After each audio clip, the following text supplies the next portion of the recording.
Maraming babalang ibinigay sa mga sikat na personalidad ang tinaguriang Nostradamus ng Asia sa social media na si Madam J. Costura. Si J ay miyembro ng LGBTQ community at nakilala siya sa mga hulang nagkakatotoo. Unang binanggit ang pangalan ni Kim Chiu at Paolo Abilino. Sina Kim at Paolo, base sa nararamdaman ko ay maganda ang tandem nila.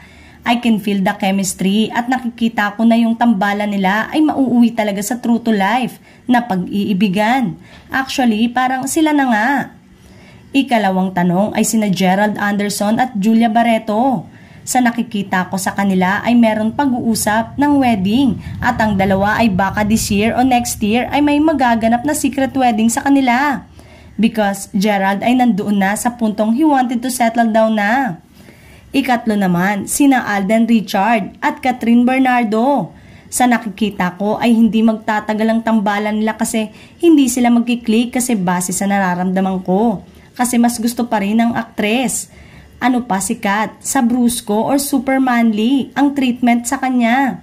Si Alden kasi ay may mafe-feel mong soft-hearted, mabait at angelic face kasi siya. So ang energy nilang dalawa ay magkasalungat. Sa pagpapatuloy ng prediction ng tinaguriang Nostradamus of Asia na si J. Costura, ay marami pa siyang hinulaan ng mga sikat na grupo at celebrity sa bansa. Pang-apat na artistang tinanong ni OJ ay si Daniel Padilla. Nakikita ko na he's out of the way at magpo-focus siya sa music industry.